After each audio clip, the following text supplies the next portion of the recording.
ញោមបានបង្កើតប្រេនការពីឆ្នាំ2023ដោយសារតែញោមឈឺចាប់ពេកគេជន់ផលិតផលក្នុងស្រុកហើយលើកផលិតផលបរទេសញោមបានដាក់គោលដៅថានឹងបង្កើតផលិតផលដែលមានគុណភាពលយហើយប្រជាជនខ្មែរប្រើទៅមានមោទនភាពតែពីឆ្នាំនេះប្រេនការឆ្លងកាត់អីគេខ្លះហើយមូលហេតុអីបានប្រេនការកាន់តែមានគេឈ្មោះល្បីញោមនឹងមកបកស្រាយនៅក្នុងវីដេអូមួយនេះខ្ញុំគិតថាមានប្រយោជន៍ដល់ការរកស៊ីរបស់អ្នកទាំងអស់គ្នាហើយអាចយកទៅអនុវត្តបានសំខាន់ណាស់នៅtrongវីដេអូខ្ញុំនឹងនិយាយពាក់ព័ន្ធមួយpromotionរបស់ការដែលឈ្នះរង្វាន់ iPhone កុំភ្លេចចាំតាមដានវីដេអូមួយនឹងរហូតដល់ចប់នៅក្នុងឆ្នាំ2023គឺជាពេលដែលខ្ញុំគិតថានឹងចង់ចេញផ្កាយពេលនោះខ្ញុំអាសាអស់ Facebook TikTok នៅខ្មែរគេកំពុងតែ trending ថាផលិតផលក្រៅប្រទេសគេផុសថាគេប្រើអានេះប្រើនោះ brand នេះ brand នោះហើយខ្ញុំគិតក្នុងចិត្តថាអ៊ុយខ្ញុំជឿចាប់មែនតើពេលហ្នឹងគឺជាពេលដែល brand ក្នុងស្រុកគឺត្រូវទទួលបានការជិះជាន់ខ្លាំងមែនតើអត់ឲ្យតម្លៃមកខ្ញុំទៅគិតរកដំណោះស្រាយដូចគ្នាថាតើខ្ញុំនឹងធ្វើអីឲ្យពួកគាត់ងាកមកគ្រប់គ្រងនិងឲ្យតម្លៃផលិតផលក្នុងស្រុកខ្ញុំចាប់ផ្ដើមថាខ្ញុំចង់ចេញផ្កាប្លាស់ហ្នឹងឯងហើយពីដំបូងមិនបានចង់ដាក់ផ្កាប្លាស់ឬក៏អីទេគិតអត់ទាន់ឃើញអីដឹងតែចង់ចេញផលិតផលមួយឲ្យប្រជាជនគ្រប់គ្រងអណ្ដាតមានឈ្មោះអត់មាន logo គឺអត់មានអីទាំងអស់ចាប់ផ្ដើមមកគឺគ្រាន់តែដឹងតែចង់ចេញអាហ្នឹងខ្ញុំពីអ្នកឆាយគាត់តែចេះប្លាស់វាពាក់ព័ន្ធមួយពណ៌ទៅអត់ពាក់ព័ន្ធមួយពណ៌យើងទៅគិតរឿងផ្លែឈើពណ៌ក្រហមតំណាងឲ្យ cherry តែពេលគិតយូរតែចេះបើដាក់ឈ្មោះ cherry ផ្លែឈើបរទេសហ្នឹងប្រជាជនយើងគាត់មិនស្គាល់គាត់មិន relate គាត់មិនមានអារម្មណ៍ជាមួយផ្លែឈើបរទេសក៏ចាប់ផ្ដើមអង្គុយរនឹ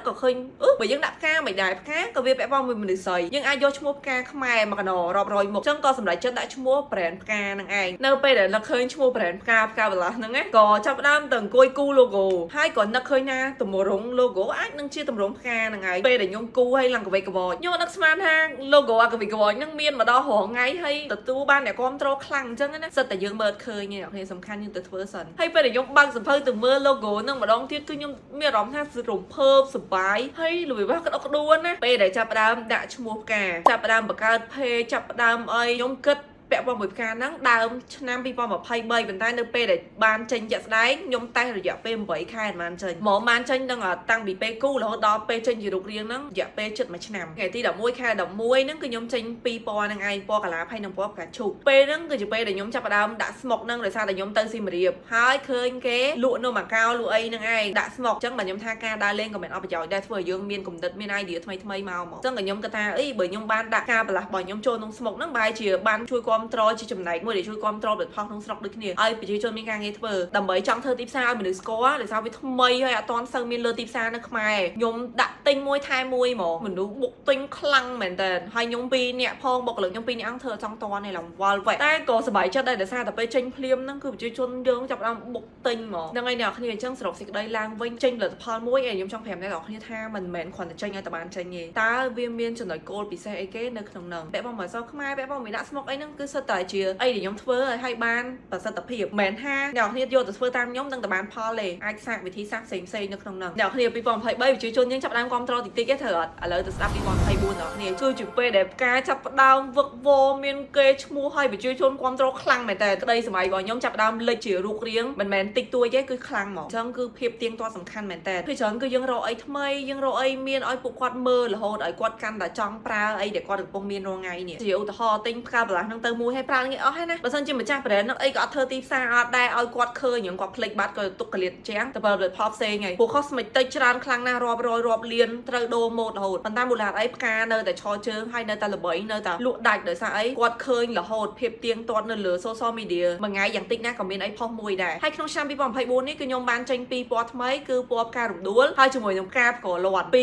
រពណ៌ថ្មីដែលចាប់ផ្ដើមផ្កាវឹកវរទូទាំងប្រទេសហ្មងសឹងតែថាហែកទ្វារហាងខ្ញុំចូលយកអ្នកគ្នាតែហើយមែនទេពេលហ្នឹងពេលដែលចេញហ្នឹងអីដែលខ្ញុំធ្វើហ្នឹងគឺខ្ញុំទៅថតនៅ studio រូបចេញមកស្តង់ដាមនុស្សឃើញហើយចង់កាន់ប្រើពេលចេញអាពីរពណ៌ថ្មីនេះដូររូបរាងតិចតិចឲ្យមនុស្សគាត់ទទួលបានអារម្មណ៍ថាថ្មីពេលហ្នឹងចាប់ផ្ដើមមានក្រុមការងារមកជួយឲ្យ model ចាប់ផ្ដើមប្រម៉ូទចាប់ផ្ដើមអីបានច្រើនមនុស្សចង់បានច្រើនខ្លាំងមែនតើអ្នកគ្នាពេលដែលបានទៅដល់ដៃគាត់ពួកគាត់យក review ឲ្យយើង free មកដោយការ free marketing មួយចឹងគឺខ្ញុំអរគុណមែនតើចាប់ផ្ដើមពីចំណុចទូតិចតិចដែលអ្នកទាំងគ្នាចូលរួមនឹងឯងទៅការមានថ្ងៃនេះខ្ញុំពិតជាអត់ដឹងនិយាយថាអរគុណមកទេព្រោះក្តីសម័យខ្ញុំក៏វាខ្លាចជាការពិតអីដែលខ្ញុំចង់ឃើញក៏វាចាប់ផ្ដើមលេចជារូបរាងធំទៅពីមួយពេលទៅមួយពេលពួកខ្ញុំចូលចិត្តធ្វើអីថ្មីធ្វើរហូតអាខ្លះក៏ធ្វើបានសម្រេចអាខ្លះក៏អត់សម្រេច campaign Christmas មក make up look ដែរមនុស្សប្រុសផាត់មុខឲ្យមនុស្សស្រីអ្នកចូលរួមលេងច្រើនមែនតើដូចជាការ free marketing មួយឲ្យអ្នកដែលមានផ្កាប្រើគាត់កាន់តែចង់ប្រើគាត់កាន់តែមានអារម្មណ៍ថាផ្កាគាត់ចង់ប្រើរាល់ថ្ងៃហ្មងដោយសារមានអីគាត់ឃើញមានអីគាត់មើលមានអីគាត់លេងរហូតហើយក៏ខ្ញុំចង់លើកឧទាហរណ៍ដែរថាមនុស្សយើងណាបើសិនជាអត់ធ្វើអត់ដឹងថាត្រូវធ្វើមិនទេការងារបរៀនយើងឲ្យយើងកាន់តែច្នៃប្រឌិតកាន់តែឲ្យយើងនឹងធ្វើអីថ្មីហើយខ្ញុំក៏អត់ដឹងថាទាំងអស់ដែលខ្ញុំធ្វើហ្នឹងវានឹង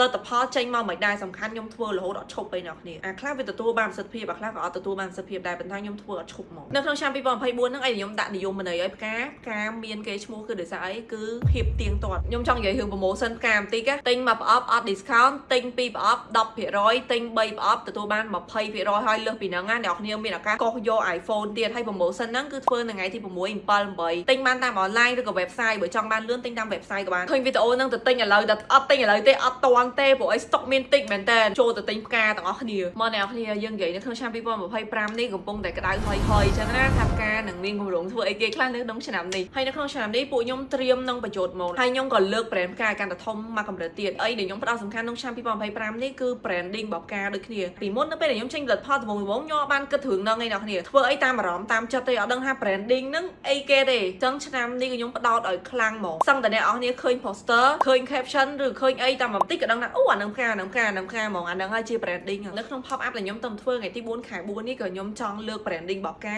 អ្នកដែលគាត់មើលមកហ្នឹងមិនលយមិនថយមាន standard បែបណាដូចគ្នាហ្នឹងក៏ជា branding មួយដែរអ្នកនេះគិតមើលថាមនុស្សយើងមានគោលដៅ brand ក៏មានគោលដៅដូចគ្នា brand ក៏មានអត្តសញ្ញាណដូចគ្នាដូចខ្ញុំអ្នកនេះស្គាល់ខ្ញុំគឺខ្ញុំជាមនុស្សម្នាក់ដែលត្រង់រួរាយធ្វើវីដេអូឲ្យអ្នកគ្នាចាំអាហ្នឹងអីគឺជាខ្ញុំដូច branding មួយចឹងអាហ្នឹងណា brand ក៏វាមានអត្តចរិតវាដូចគ្នាវាមាន color វាមានអីដែលជាសម្គាល់ថាមើលមកវាបែបណាក្នុងឆ្នាំហ្នឹងគឺខ្ញុំចង់ផ្ដោតលើហ្នឹងឯងលើសពីហ្នឹងគឺខ្ញុំបាន update smoke អ្នកគ្នាបើទិញទៅមានអាណាវាអាណាកឆេកឆោសុំកុំប្រកាន់អីដោយសារតែហ្នឹងរបស់ធ្វើពីដៃវាអត់ស្មើត្រេញដូចយើងធ្វើម៉ាស៊ីនទេហើយអ្នកភូមិធ្វើវឹកវរខ្លាំងមែនតើតំចាស់តំក្មេងគឺខ្ញុំទទួលបានអារម្មណ៍ថាក្តីសុខហើយសប្បាយចិត្តដែរបានជួយប្រជាជននៅហ្នឹងឲ្យគាត់មានការងារធ្វើហើយខ្ញុំក៏មងពួកគាត់សប្បាយចិត្តមែនតើវឹកវរមកភូមិហ្មងហើយ smoke យើងគឺ update រូបរាងថ្មីមានដៃយួរមានអីចឹងទៅកុំឲ្យអ្នកគ្នាទទួលបានអារម្មណ៍ថា smoke វាដដែលអញ្ចឹងណាខ្ញុំ update តិចតួចហើយនៅក្នុងឆ្នាំ2025ហ្នឹងដូចខ្ញុំនិយាយពីលើមកចឹងថាគោលដៅខ្ញុំគឺចង់ផលិតផលពាក់ព័ន្ធមួយផ្កាឲ្យបានច្រើនមុខហើយប្រជាជនគ្រប់គ្រងផលិតផលខ្មែរអញ្ចឹងខ្ញុំដាក់ចំណងជើងនៅក្នុងឆ្នាំ2025នេះគឺផ្កា